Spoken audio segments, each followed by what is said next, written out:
up, Taiwan? I'm Reece with news from here in Taiwan and around the world. The US-based chair of the American Institute in Taiwan has arrived for a week-long visit to discuss the US-Taiwan trade partnership with top Taiwanese officials. Just this morning, she met with President Tsai. Our reporter, Tiffany Wong, is live with us from outside the presidential office in Taipei. Tiffany, what's the latest?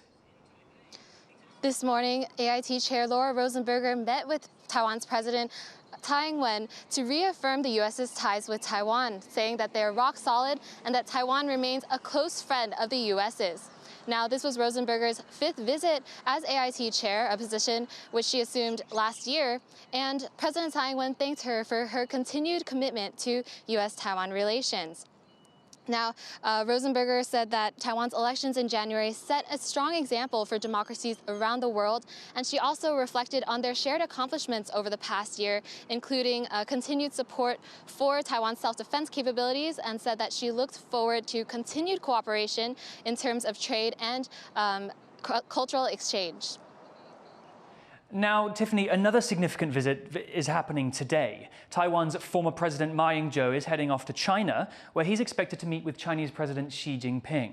What's the significance of this visit, and does the timing of the AIT chair's visit have anything to do with this? Now, this would be the second meeting between Ma and Xi since they first met in Singapore in 2015. Now, that was back when Ma was president of Taiwan. However, he's now reiterated that this visit that he's going on is something he's doing as a person without a rank, and that he's just leading a group of Taiwanese youth on cultural exchange there.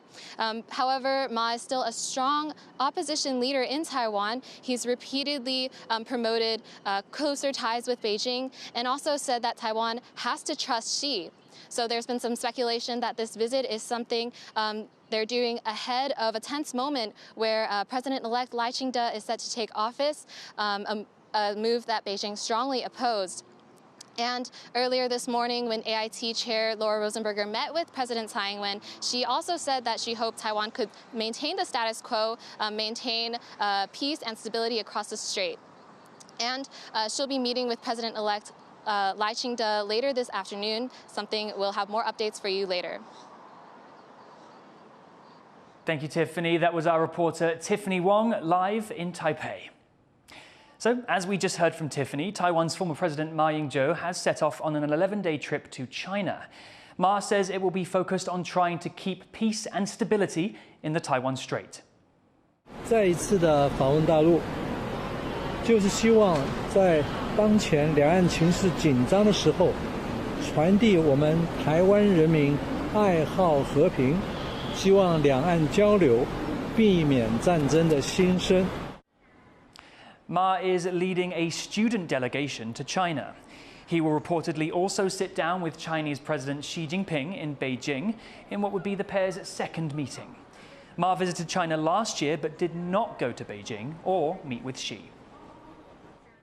Taiwanese households and businesses will now have to pay more to keep their lights on as electricity price hikes come into effect. State-owned electricity supplier Taipower has been planning the rate increase for months. The company has long subsidized the country's electricity, leading to large losses, including over $12 billion in 2023. It's projected to lose another $5 billion this year. Electricity prices will go up by 3 to 10% for residential customers and 7 to 25% for industrial customers. More people are testing positive for a fatal toxin after eating at a Malaysian restaurant in Taipei. But inspectors have been unable to trace where the toxin may have come from. John Van Trieste has this report. An outbreak of food poisoning centered on a Taipei restaurant is baffling investigators as the number of sick people grows. The latest tally is 31, with 2 dead. One theory, that ingredients went bad after improper storage, has some evidence to back it up. 12 people have tested positive for a fatal substance called pancreatic acid, a toxin created by bacteria. But the 35 food samples inspectors have taken are all negative. An older batch of ingredients may have gone bad, but what inspectors have got their hands on looks fine. Doctors say this is no time to give up, though. 不管是水源哪里好，看有没有一些这种米酵净酸有没有存在，包括食材包括环境应该都要验啊。 One thing investigators can say is that all these cases come from the same downtown Taipei branch of the restaurant chain. There are reports of diners at another branch falling ill, but those are unrelated and unlikely to be a matter of life or death. 他有做了一个比较积极的一个检查哈，那确认哈这个诊断哈是所谓的感染性的肠胃炎哈。那2位都没有验出，所以我想这个事件看起来两边的这个事件是不相关的。 As the investigation moves forward, one major focus is on keeping those still in intensive care alive. 4 have yet to regain consciousness, and 1 is still on life support, meaning the final toll of this outbreak is far from certain. James Lin and John Van Trieste for TaiwanPlus. Philippine President Ferdinand Marcos Jr. has signed an order to boost maritime security. An expanded National Maritime Council will be tasked with developing new strategies to defend Philippine claims in the South China Sea. Although President Marcos didn't name China in his announcement, this order comes after weeks of clashes in the South China Sea between Philippine and Chinese vessels. Beijing claims sovereignty over most of the region. Turkey's local elections have delivered a major blow to President Tayyip Erdogan, as the opposition Republican People's Party made major gains. Celebrations erupted as Istanbul Mayor Ekrem İmamoğlu was reinforced as the president's main rival. The opposition retained mayoral seats in Istanbul and capital Ankara, gaining 15 more in other cities across the country. It marks the worst defeat for President Erdogan and his AK party in their more than 2 decades in power, with İmamoğlu declaring an end to the period of one-man rule. Indian opposition groups have rallied in New Delhi over the arrest of a high-profile critic of Prime Minister Narendra Modi. Delhi Chief Minister Arvind Kejriwal was arrested 2 weeks ago over alleged corruption in handing out liquor licenses. Kejriwal is one of the leaders of opposition against Modi. Protesters accuse the Prime Minister of rigging the vote and harassing them with large tax demands in the run-up to the country's general elections. Millions of Indians will head to the poll on April 19th. Heavy fog cancelled 16 flights and affected more than 3,000 travellers in Taiwan's outlying Kinmen Islands over the weekend. Clouds and unpredictable weather reduced visibility at the airport, with pilots only being able to see about 200 metres. Many people were stranded, waiting upwards of 3 hours for another flight. Heavy fog is common in Kinmen during spring, with air and sea routes affected. Tensions between China and Taiwan are no laughing matter. But as I discover, a couple of comedians from either side of the strait are using comic relief to bridge the gap. Why did the Taiwanese comedian cross the strait? To tell jokes on the other side. That comedian was Vicky Wong. Interpreter by day, comic by night, Vicky cut her comedy teeth in Shanghai back in 2018. An unusual place to be starting out in an art form rooted in freedom of expression. So, before my very first open mic, I got a briefing about the 3 T's. So, talking about Tiananmen Square, Tibet, and obviously Taiwan, which always makes things kind of awkward, me being Taiwanese. But you learn from the get-go that there are really obvious red lines that you don't cross. Crossing those red lines in China can have serious consequences. In 2023, Chinese comic Li Hao's stage name House was detained in Beijing, and his management slapped with a hefty $2 million fine after satirizing a military slogan coined by President Xi Jinping during his set. And during the COVID-19 pandemic, one of Vicky's comedian friends was picked up by the police for posting comedy videos online, ridiculing China's lockdown policies. Vicky says increasing censorship of the arts in China is throttling creativity. It just felt like the lines were closing in on us and we didn't know where we could step anymore. I do get the sense that my friends are struggling. A lot of the comedians I know are thinking about trying to get out of China. But Vicky, now back in Taiwan, can say whatever she likes on stage and has taken her comedy to the next level, even opening for renowned Taiwanese-Japanese comedian Atsuko Okatsuka. Vicky tackles plenty of topics in her routine, from dating to feminism, but some of her best bits poke fun at her experiences as a Taiwanese person living in China.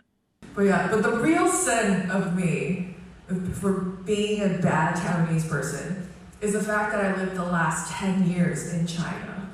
I know, I'm sorry. Okay, I'm sorry. I betrayed democracy. I sold my soul for Young V. And Vicky's not the only comedian finding the funny in Taiwan and China's complex relationship. Jamie Wang, who's from China, is a student in Taipei and has been making a name for herself. It is a very interesting experience living in Taiwan as a Chinese. You know, every foreigner is like, oh, I love Taiwan. Taiwanese are so nice. But that's because you're not Chinese. Just like Vicky, Jamie sources much of her comedy from her experiences and frustrations living on the other side of the strait.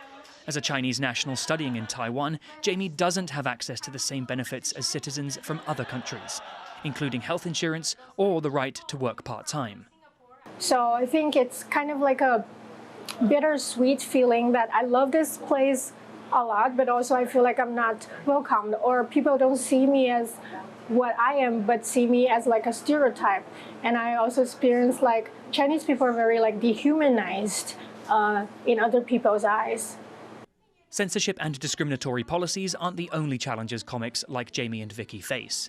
As female comedians in a traditionally male-dominated art form, they're also subject to sexist attacks on and offline. I mean, I received death threats. Yeah. Because I have viral video on Instagram, and I got like 1 million views or something, and there's so many trolls every day. In the past, I've gotten a stalker from doing stand-up before, like someone who just would follow me places and like stalk me everywhere online, and like I had to quit comedy for a while because I just didn't feel safe showing up in public. Despite some aggressive audience reactions, Jamie and Vicky haven't been dissuaded from taking to the stage. Under the shadow of one of the world's most sensitive political stalemates, comedians like Jamie and Vicky are using comedy as a tool to spotlight social inequality on both sides of the strait and prove that laughter really might be the best medicine.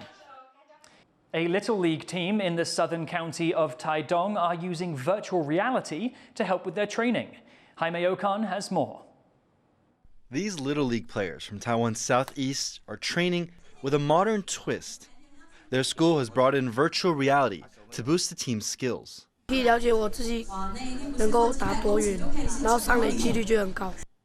program these kids are using is the work of Taiwan's Industrial Technology Research Institute. Sensors track statistics and send them to a phone, allowing for easy on-the-spot analysis. These sensors can detect swinging speeds and the angle of pitches, and they help analyze how players can improve. 一方面是教练在训练球员的时候，那个效率可以提升；另外一方面就是，其实上面的一些数据，其实可以让这个观赛的人，他可以看到说，哇，原来这个比赛还有这么多的一些好看的轨迹啦或数字。 School officials say the extra help this system provides will modernize both the game and sports culture in the rural part of Taiwan. 把那个土法炼钢的部分，去掉，让它更有效的向上提升，所以对台湾来讲是一个非常大的帮助。 And they're already seeing results, with the kids beating a visiting team from Japan. The hope now is that this new way of training will keep their winning streak alive. Patrick Chen and Jaime Okan for TaiwanPlus. Thank you for watching What's Up Taiwan. You can visit the TaiwanPlus website or follow our social media for more stories from Taiwan and around the world. Before we go, check out these animals going on an Easter egg hunt with zookeepers in a German zoo. I'm Reece. Take care and see you next time.